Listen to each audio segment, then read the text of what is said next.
Kenya Magistrates and Judges Association, KMJA, has told off the political class against attempts to intimidate judicial officers through repeated attacks to the judiciary and individual judges and magistrates. In a statement signed by the KMJA President Stephen Radido, the judges and magistrates have cautioned politicians against inciting the public and advocating for the disobedience of court orders. The association statement comes just 4 days since the meeting between President William Ruto and Chief Justice Martha Koome, which they now say hasn't served to stop the attacks on the judiciary. Safin Acheng Oma has more. And Judges Association has highlighted what it terms as continued attacks on the judiciary despite the recent meeting between President William Ruto and Chief Justice Martha Koome. In a statement, KMJA President Stephen Radido stated that the attacks appear to be systematically planned, sequentially executed and popularized by leaders of a certain persuasion.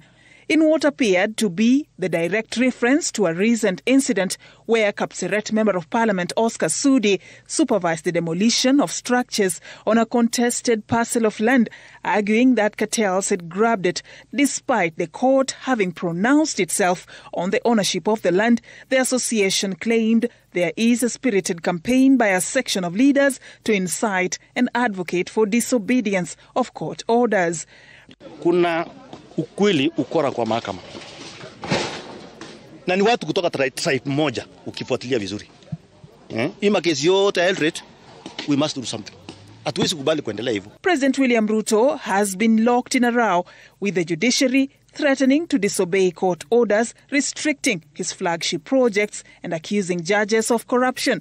Recently, the head of state okayed the construction of the controversial Ihithe Ndunyu Njeru Road, set to connect Nyandarua and Nyeri counties, whose construction had been blocked after conservationists moved to court in 2009 to oppose the planned construction following an environmental and social impact assessment.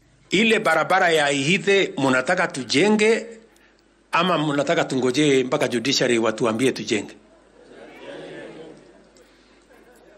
Judiciary wanasema tusijenge. Mnataka tujenge, nijenge hiyo barabara ama tungoje hawa watu? Tujenge barabara? Bwana Mbogwa, wewe bwana PS, weka pesa ya hiyo barabara tuanze kujenga. Days after the head of state made those remarks at a meeting in Nyandarua County, the National Environment Management Authority rescinded its earlier decision opposing the construction and gave KENHA the green light to commence construction works.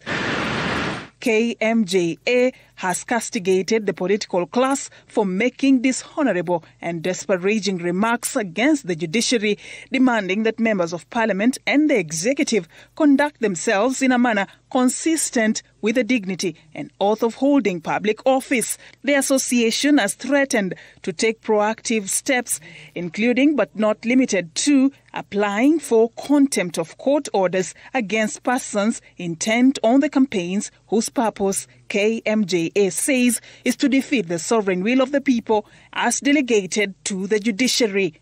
Safin Acheng Oma, Citizen TV. The judiciary will on Monday roll out the introduction of judicial services at Huduma centers, with the first phase lined up for Nairobi and Thika before a nationwide implementation. The judiciary says it is seeking to leverage the success of the Huduma centers and particularly the technology deployed to enhance access to justice among Kenyans. The Law Society of Kenya has, however, protested the move, saying it will lead to an increase in unethical practices, questioning why the judiciary was quick to implement the plan without sufficient consultation at a time when concerns were rife that the judiciary is under the executive's chokehold. Jemtai Goin reports. A post on the judiciary's social media handles on the anticipated rollout of judicial services in 6 Huduma centers slated for next week Monday triggered a heated debate as the Law Society of Kenya, led by its president Eric Theuri, took issue with what they termed a rash decision that was bound to attract masqueraders and paint their industry in bad light. Many of the comments that were made by lawyers this afternoon regard the issue of brokers, the issues of quacks, the issues of corruption, and the issues of what some lawyers call facilitation, and whether having this service done in Huduma centers would become difficult for the management of the Law Society to supervise practice by its members. And that is an important issue. During a virtual meeting to deliberate on the matter, chaired by Justice Kicc Kimondo, a member of the Committee on Operationalization of Judiciary Desks at Huduma Centers, attended by close to 400 lawyers, LSK urged the judiciary to suspend Monday's implementation until emerging issues were addressed. The judiciary has also announced that come March, there will be a countrywide rollout of e-filing. And so therefore, the process of filing proceedings in court would largely be virtual, as currently happens in those stations that have e-filing. And so our thinking would be that whereas this may be a good idea, it may have been overtaken by time by virtue of the fact that the judiciary will roll out e-filing. Before the inception of this Huduma Center, judicial services being offered by Huduma Center, whether they were subjected to public participation. Public participation under Article 10 is one of the key national values, my lord. Why the hurry? Why the haste? Why would the judiciary want to implement this at haste, especially coming at the time whereby the executive, they have been threatening and also issuing threats against the independence of the judiciary? So the timing will be vital. And as such, my lord, we humbly invite the judiciary to take time, let the judiciary consult us. There is no hurry. World is not coming to an end tomorrow. And we also deserve a right to participate in all these processes. Kicc says the judiciary has entered into a collaboration agreement with the Public Service Ministry and the Public Service State Department, a matter that raised issues on what then was the fate of the independence of the judiciary, as it was seemingly engaging the executive in running its affairs. Keep in mind, although this has been raised as an issue of separation of powers, that although the three arms of government are supposed to be independent, and the judiciary as a co-equal arm of government must remain independent, and we are not surrendering an inch on our decisional independence. I think that has been covered very well by Ms. Rose Washuka. Our constitution also speaks about constructive interdependence of all the arms of government. And I think that's the foundation for this exercise of establishing the Huduma desks for the judiciary. How will the judiciary be independent? It will not be independent when the Huduma Center is being controlled by the executive. In fact, it will presuppose a situation whereby the judiciary will now be directly in control of the executive. It is as good as establishing the judiciary within the State House. Services that will be available in the Huduma centers include filing of a civil matter, filing documents for an existing case, request and issuance of mentioned dates, and also general inquiries on ongoing matters. Kenyans will also get access to copies of rulings and also court orders. Similarly to the customer care desk at the registry, a Kenyan will get e-filing support for any pending matter. Those that will have already come before court will be able to settle their fines and deposits and also cash bail, among others. The desks will be manned by officers from the Judiciary Registry and will help in easing the backlog in the e-filing system that is already in use. Chemutai Goin, Citizen TV. And still on matters related to justice, the Law Society of Kenya has sued the Supreme Court following its decision to bar senior counsel Ahmed Nasir Abdullahi from appearing before it. In the petition filed at the High Court in Nairobi, the lawyers' umbrella body termed the decision unconstitutional and aimed at curtailing the senior counsel's freedom of expression. The petition further argued that the decision also roped in other advocates affiliated to Ahmed Nasir's law firm, thus quashing their freedom of association. And as Laura Otieno reports, LSK now seeks to have the decision quashed. 1 week after the Supreme Court of Kenya communicated its decision to bar senior counsel Ahmed Nasir Abdullahi and his firm from appearing before it, lawyers have come out guns blazing to defend the brood. In the petition that was filed under a certificate of urgency, the Law Society of Kenya argued that the decision was a breach of the Constitution occasioned by gross violation of various articles, including freedom of opinion, freedom of expression, as well as the right to equality and freedom from discrimination as enshrined in Article 27 of the Constitution of Kenya.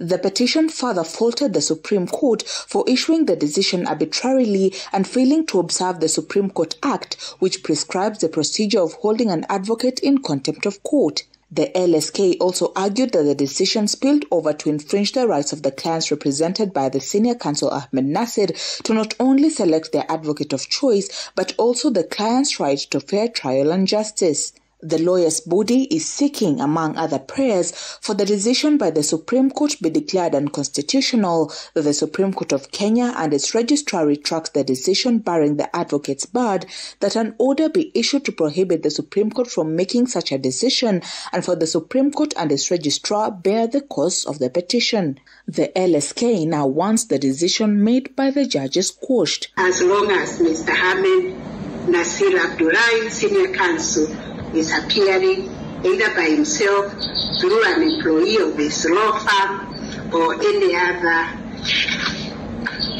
person holding his brief or acting pursuant to his instructions in this consolidated appeal. This comes after the Supreme Court on Tuesday morning made good its communique by declining to hear the lawyer Ahmed Nasir.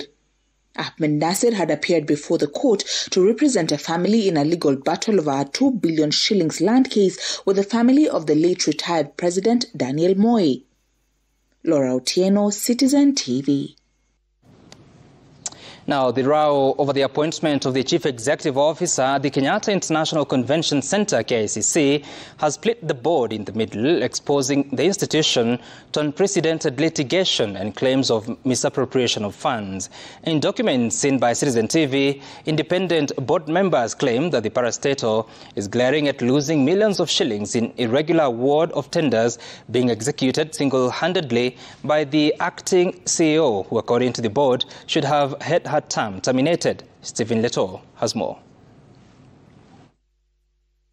A one-time premier institution, KICC, is now entangled in endless boardroom wars, threatening to crumble the iconic state parastatal. What was initially internal letters from staff to offices of the EACC and the Ombudsman have now gone public, exposing the infighting that has, among others, placed the institution at the brink of financial insolvency. 4 out of 5 independent members of the KICC board had written to the Ethics and Anti-Corruption Commission seeking to have acting KICC CEO Patricia Ondeng's appointment as acting CEO be terminated in a letter dated 15th October 2023 and a replacement done from within the staff in KICC. The board had scheduled for the replacements to be done and have a new CEO installed, but the board was hit by divisions over the appointment. While the independent board members claim to have commenced the recruitment exercise to pick a suitable CEO's replacement by conducting oral interviews and have psychometric tests carried out by the Kenya School of Government, another faction led by the board chair Adelina Mwau seem to have a parallel recruitment plan. While the independent board claims to be at the second phase of the recruitment roadmap, which includes clearance of the candidates by the relevant government agencies, the faction headed by the chair appears to be ahead in its recruitment. In a letter dated 11th October, under item number 1, the chair said, quote, "For the record, the full board had a meeting on 29th September 2023, reviewed the report on recruitment, ready for submission to the Cabinet Secretary and other relevant authorities." But the independent board members poured cold water on the report, saying, quote, "The board only reviewed the report on aptitude tests and did not receive the reports from other government agencies such as NIS, DCI, KRA, HELB and the EACC to assess the integrity of various candidates." The The independent board members in its letters copied to Head of Public Service Felix Kosgei and Tourism Cabinet Secretary Dr. Alfred Mutua have accused the acting KICC CEO of making decisions that exposes the organization to probable losses. In the documents, the independent board faulted the acting CEO for transferring procurement responsibility for renovation works amounting to 1.9 billion shillings to the Kenya Defence Forces for hosting of the Africa Climate Summit without the approval of the board. She is further accused of failure to secure the board's approval for the introduction of 1.9 billion shillings budget, which in essence make KICC budget 3 billion shillings, despite budget being a preserve of the board. The acting CEO at the center of the row is further accused of transferring 400 million shillings to the Ministry of Defence without the approval of the board and without the approved budget, exposing KICC to financial risks. Other allegations include accusations of misappropriation of 20 million shillings, failure to obtain board approval in the KICC at 50 Jamboree, and refusal to align KICC bank accounts signing mandate. Stephen Letos, Citizen TV. All right, now to another story. An autopsy conducted on the head recovered from a Kiambaa dam in Kiambu County and positively identified as that of Rita Waini, the slain university student who was discovered dismembered, revealed that she was strangled before being decapitated. Chief Government Pathologist Johansen Odwor forensically gave a possible sequence of events leading to her decapitation as first blunt force trauma to the head, then strangulation before decapitation. Waini's mutilated body was discovered stuffed in trash bags at a short-term stay apartment in Kasarani area of Nairobi on the 14th of January. 2 Nigerian nationals were arrested and arraigned but are yet to be charged as the court allowed police time to gather evidence.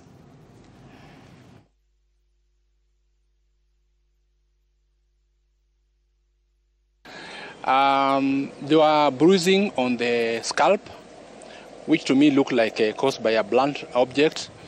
And then upon looking at the neck structures, we also saw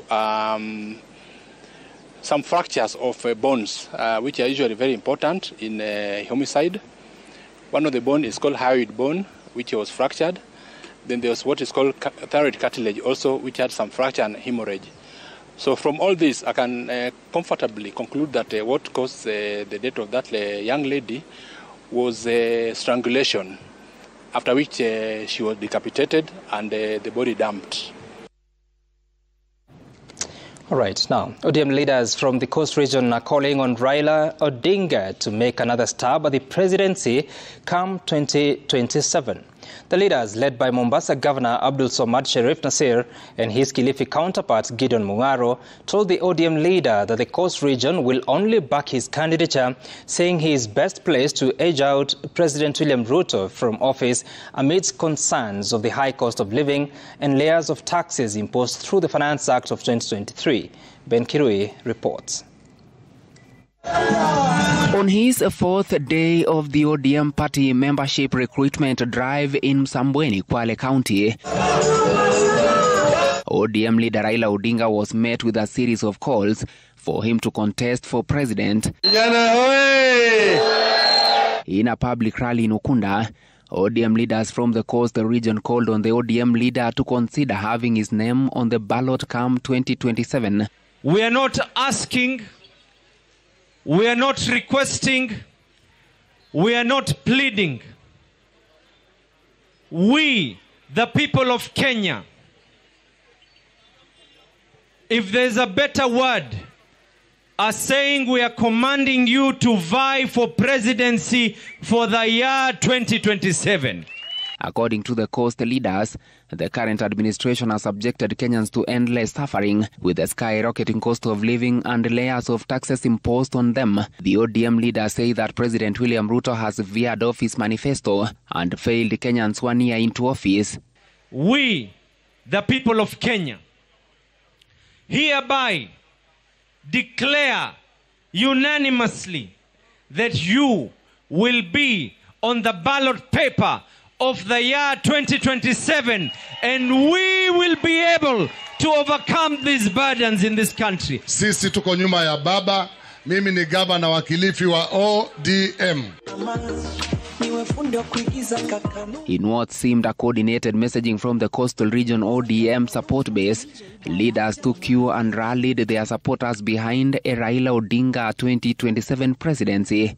Kati yenu, wangapi mnasema Baba Raila Amolo Odinga 2027 tumrudishe tena asimame kama president? Yone kwa mikono. Hii serikali ya William Samoei Ruto wamekufa maji, wametengeza kila aina ya formula kuweza kufufua uchumi wa taifa la Kenya, lakini wameshindwa. Kenya tutajikomboa sisi wenyewe na hakuna mtu mwingine atatukomboa. Lazima tuzungumze kwa sauti moja. Lazima tujitokeze tuseme haya maneno na tusiwe waoga. Imefika wakati. Despite the endorsements, Odinga cautioned against premature discussions on succession politics, clarifying that he hasn't officially declared candidacy for any position in the forthcoming general election. Sasa mimi nataka kuambia jamaa wameniuliza mimi kama mimi ni nataka kusimama mwaka wa 2027. Sijasema. Mimi sijasema. Na niko na mdomo. Siku nyingine mimi nitaongea. Sio sikia leo sawa. The push to have Odinga on the ballot comes amidst deep-seated wrangles within the Azimio coalition, with each affiliate party angling to have its party leader succeed Odinga. An Azimio meeting that was to be held today was called off in the last minute. Odinga will Friday tour Taita Taveta County for a similar exercise before winding up the coastal belt recruitment drive in Mombasa Island. Ben Kirui, Citizen TV, Nairobi. Now, President William Ruto has defended his pet projects, the Affordable Housing and the Social Health Insurance Fund, saying the implementation of the housing projects alone has to date created tens of thousands of direct and indirect jobs. Ruto was speaking in Meru on the first day of his 3-day tour of the county, where he is launching different development projects. President William Ruto began his 3-day Meru tour by traversing through Bore, Tigania West and Tigania East constituencies, where he launched different development projects. Thank you, Your Excellency. The president saying that the projects are an indication that the country was out of the woods when it comes to the debt situation that he blamed for delays in rolling out some of his campaign promises. Unajua ile jamaa wa rege walifanya rege wakasahau kulipa madeni. Madeni ikapambana. Sijui kama mnanielewa. Lakini sasa nimemaliza hiyo kazi, ndio nimekuja hapa kuendesha sasa kazi ya maendeleo na kupanga hii, kwa sababu kama singelipa hii madeni, hii Kenya yetu ingepigwa mnada. Mnataka Kenya yetu iweke kwa auction. The president also defended his affordable housing project, saying it was one of his administration's solutions to the unemployment problem. Our housing plan already employs 130,000 young people in Kenya, from architects to engineers to masons to plumbers to electricians and all other trades, including in steel manufacturing factories, in cement manufacturing factories, and many other areas of transport. The president also hailing his health agenda as a game changer, while condemning those opposed to the Social Health Insurance Fund. Hawa watu ambao wameenda kotini, wengi wao ni wakora na matapeli, watu ambao wamekuwa wakiiba pesa ya NHIF. Wengine wao wako huko makotini, wako na NHIF, wako na comprehensive medical cover, na hawataki mwananchi wa kawaida akuwe na medical cover. Mimi nimewaambia liwe liwalo, juu chini, kulia kushoto, mbele na nyuma, mpaka mwananchi wa kawaida pia apate hali ya kutafuta matibabu. The Central Kenya politics also took center stage, with Deputy President Rigathi Gachagua calling on leaders from the region to speak in one voice. Ningetaka kuuliza viongozi wetu wale wamechaguliwa, hasa vijana, waelewe mambo ya siasa ya Mlima Kenya, ya kwamba sisi tunaongeaga lugha moja kutoka Meru, Embu, Tharaka Nithi, Nyeri, Laikipia, Nakuru, Murang'a, Kiambu, Kirinyaga. Sisi tukiwa viongozi wa mlima tunasema tunataka tukae pamoja kabisa, bila vurugu yoyote, bila kutenganishwa na mtu yoyote. na tukiwa nyuma ya Rigi G. President Ruto tours Igembe Central, Igembe North and Igembe South constituencies on Friday. Martin Munene, Citizen TV. Tafungua jiwe. All right, and on that back, it's time for Data Point. And tonight we're focusing on the situation to do with the Social Health Insurance Fund and getting to dissect some of the numbers, but also crucial information that you need to know. First of all, I'm sure by now you know that the salaried Kenyans or salaried households or households that depend on salaries and wages, they'll be paying 2.75% of the gross salary or wage, but that has to be at least 300 shillings, which will be the minimum. Now, something is changing because currently under the NHIF, the minimum contribution is 500 shillings. It is dropping to 300 shillings. Now, there's no defined limit. Initially, there was conversation that that figure would be capped at a certain figure. Now, the regulations are not showing any capping, but the Cabinet Secretary for Matters Health is saying that that will be subjected to conversation during the public participation. So now, these contributions must be made by the 9th day of each month. Now, the regulations do not say whether it is by the 9th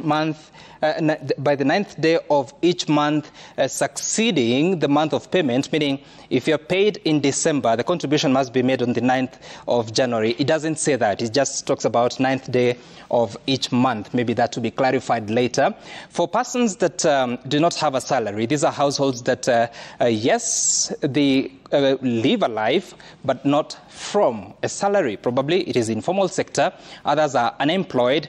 Some have no means, especially that can be determined in terms of how they run their lives. Now, the annual contributions will be based on 2.75% of the proportion of household income. So you don't have a salary, yes, but you surely make some income, and that will be determined based on a means testing instrument that the ministry says that will be worked on. Again, the minimum contribution must be 300 shillings, and again, there is no defined limit. Now, what that means is that the Social Health Authority, which is already in existence, there are some appointments that were made last year, and we'll be talking about them. The Social Health Authority will be collecting data for proxy means testing. So the data that they will be looking at is, first of all, the housing characteristics. What sort of a house do you live in? What is the floor area? How many bedrooms? How many rooms that are usable for that family? Access to basic services is also a factor that they'll be looking at.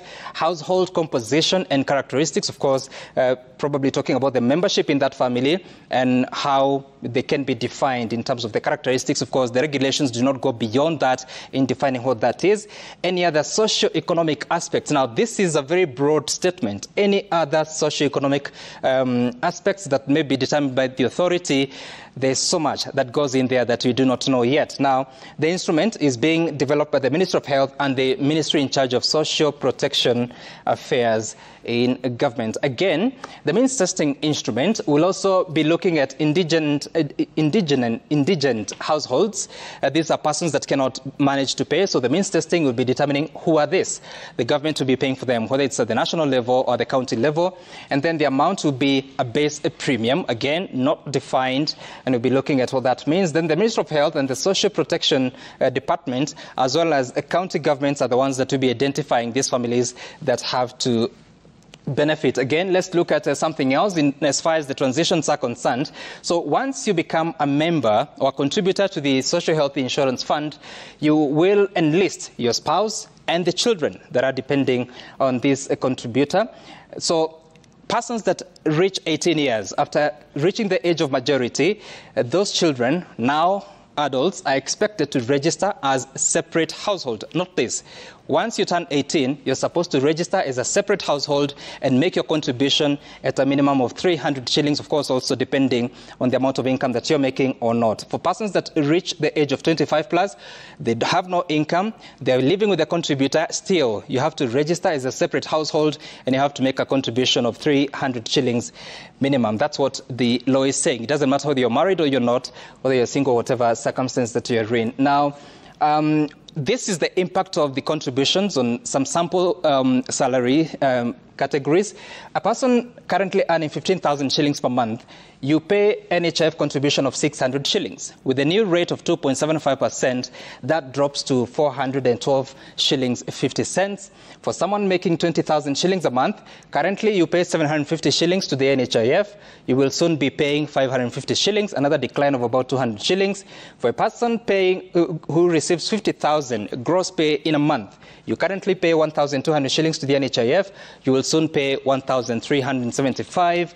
For 200,000, of course, the upper cadre of payments, you currently pay 1,700, which is the maximum contribution to the NHIF. You will soon pay 5,500 shillings per month. For persons earning 500,000 shillings, you currently pay the minimum of 1,700. You will soon pay 13,750. You can see the level of increment. For a person earning 1,000,000 shillings, you currently pay again 1,700 shillings. You will soon pay 27,500 shillings. And of course, the minister says that there is no cap as yet, but if the public participation brings on board a conversation about introducing that cap, then it can be considered. So currently, the next steps include the public participation that is ongoing. Of course, the ministry has released the regulations, invited Kenyans to make their submissions. As soon as that process is done, then work will be done on the regulations, and then the ministry will submit the regulations to Parliament.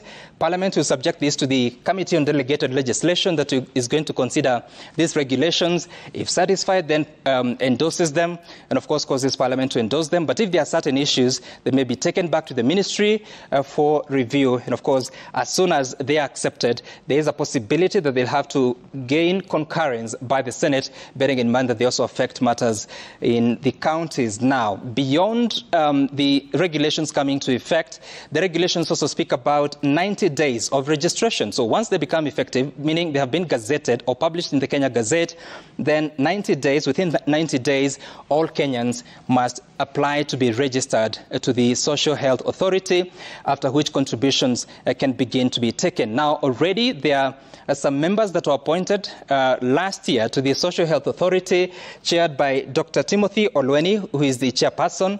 There's Dr. Zakayo Kariuki Gishuki, representing the caucus of CSCs of health in the counties. There's Jacinta Kathamu Mutegi, representing the consortium of health providers. And of course, Francis Atoli, representing the court too, as the workers considered. But there are more that are supposed to be sitting in that authority, in the board. Patrick Amoth, the Director General Health, the PSAs of Health and the National Treasury, the Council of Governors representative, the Kenya Medical Association, Informal Sector Association reps, and the health financing expert is supposed to be appointed, and that board is a membership of 11.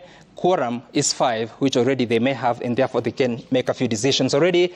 They are required to be recruiting the CEO, who, of course, will be leading the side of management in terms of the daily operations of the authority. So these are critical milestones that you need to know about, that full composition of the board is pending. There is recruitment of CEO that is supposed to happen, and after that, the management at the top level. But beyond that, there has to be staff working for the Social Health Authority. You may know by now that currently the officers that work for the National Health Insurance Fund, once this takes effect, they will not have a job until they apply and are recruited by the Social Health Authority, meaning they will be prioritized in the recruitment of the members of staff for Social Health Authority, but it's not a guarantee that they will be given an opportunity. Those that do not qualify, they may apply to retire early, or they can be redeployed to other institutions of government. And then finally, there is the transition from the National Health Insurance Fund to the Social Health Authority, which by Gazette notice must be by November 21st of 2024, bearing in mind that the law allows a 1-year transition period. And that is what you need to know about the Social Health Authority and the Social Health Insurance Fund. And obviously, we'll have the Cabinet Secretary later on Newsgang to elaborate more on the questions, including some of those: what happens when you turn 18, what happens when you turn 25, and so much more in the regulations. That's Data Point for this week.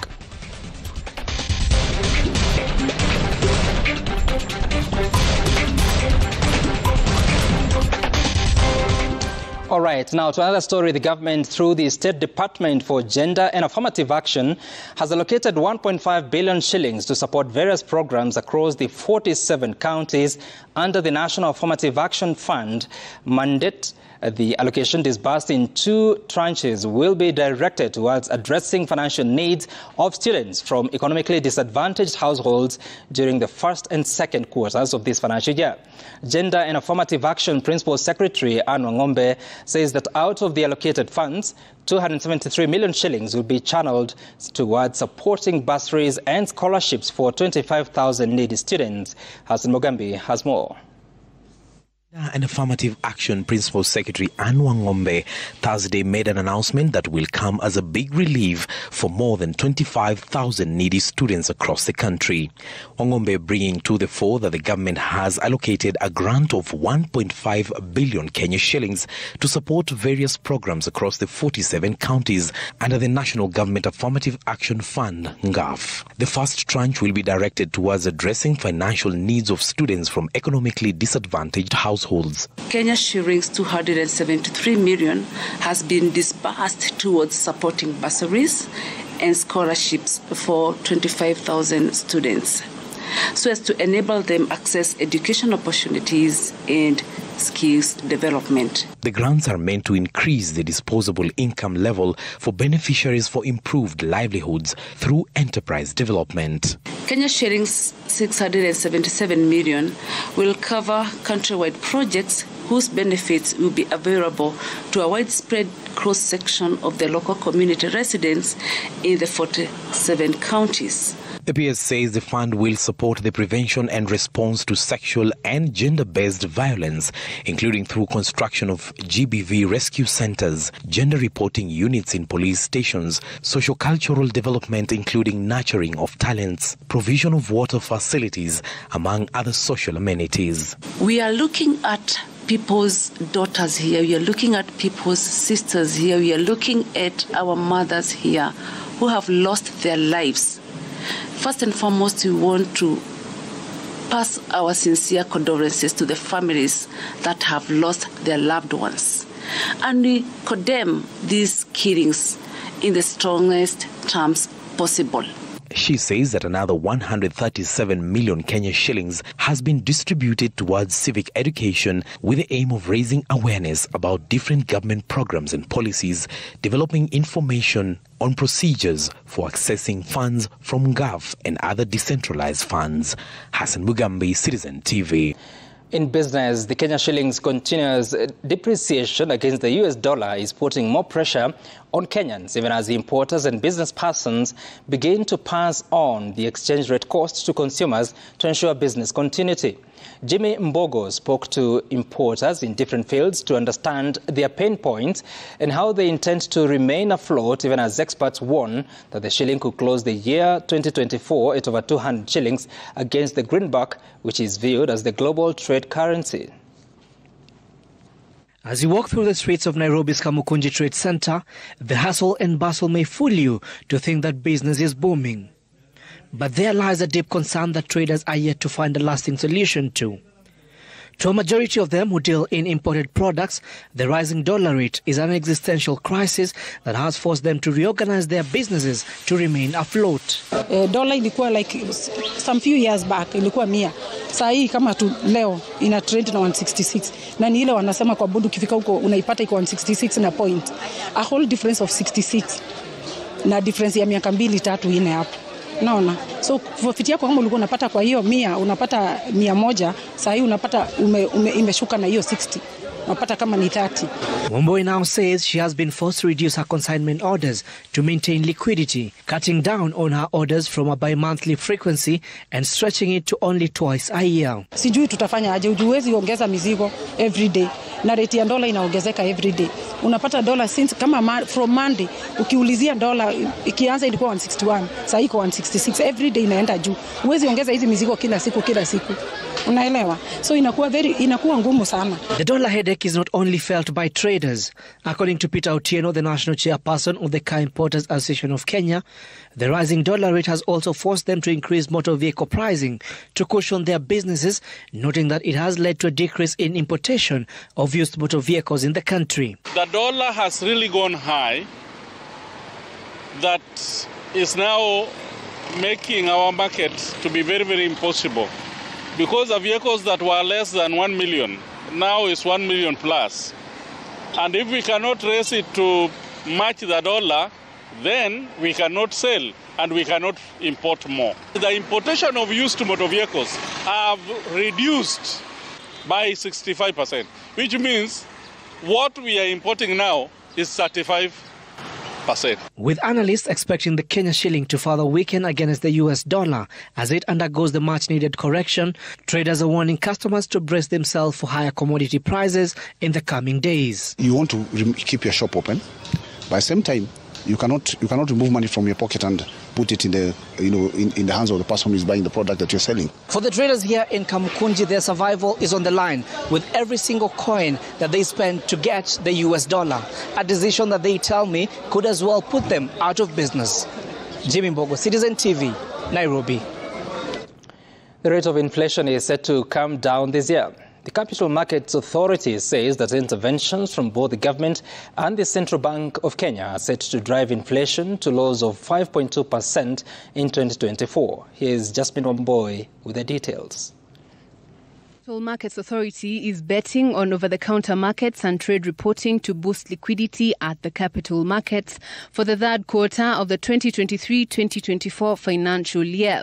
The authority is looking to revitalize the Kenya Bond OTC Markets Initiative to increase market depth and liquidity of government bonds through efficient pricing. CMA, in its Capital Market Soundness Report, is projecting a dip in inflation rate to 5.2% in 2024 and 3.8% in 2025. Inflation has remained persistently high, although forecasts indicate that this elevated inflation is likely to drastically drop, potentially encouraging global economic growth in the years 2024-2025. The CEO is optimistic that 2024 will be marked by increased foreign direct investment on account of building market confidence and the expectation of cuts in interest rates on the global stage. Actions which are being taken by central banks and also governments will see reduced interest rates. We are optimistic that the combination of higher yields and reduced central bank money tightening will contribute to restoration of more normal market conditions as we go into 2024. Public debt distress, the effects of climate change, and the reduced valuation of investments due to mark-to-market losses remain the biggest risk for Kenya's capital markets. The high market volatility in 2023 has continued to push retail investors into collective investment schemes. This to allow investors gain benefits such as professional management structures, a shielding from price volatility, and economies of scale. Jasmine Wamboi, Citizen TV, Nairobi. And the government says it will continue the push to review the taxation regime in a bid to encourage more Kenyans into the manufacturing space. Speaking during a visit to the East African Cable's headquarters in Nairobi, Principal Secretary for the State Department of Industry, Juma Mukhwana, noted the state was keen on implementing incentives that will spur growth of the manufacturing sector. Mukhwana also added that there was a need to ensure policies that protect the local market against substandard goods.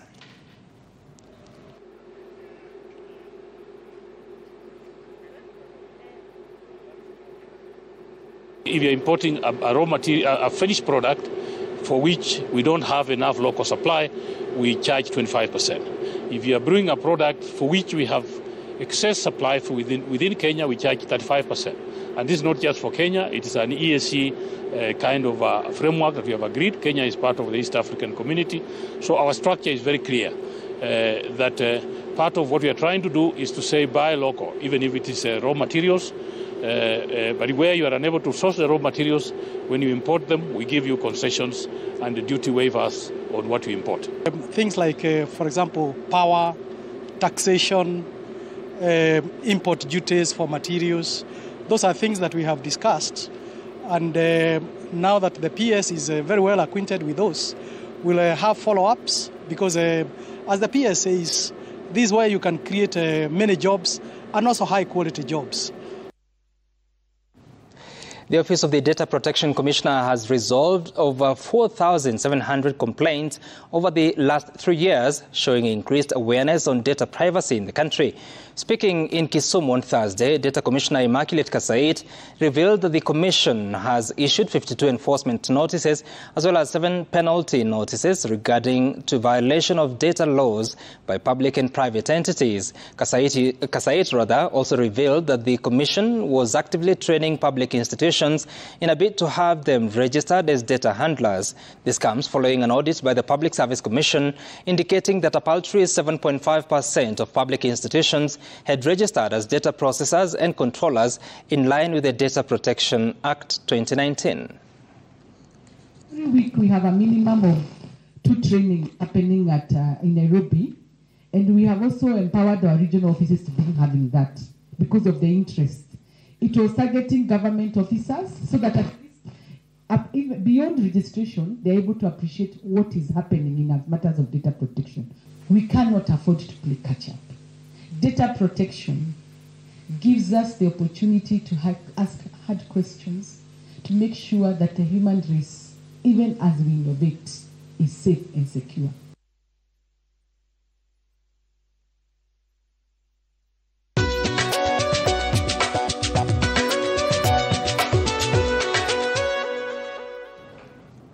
All right, we're taking yet another break, but when we come back, we'll have sports. And of course, remember that conversation on News Gang that we have a special gangster. Did I just say that? That is the Cabinet Secretary for Matters Health, Susan Nakhumicha Wafula. This is what's coming.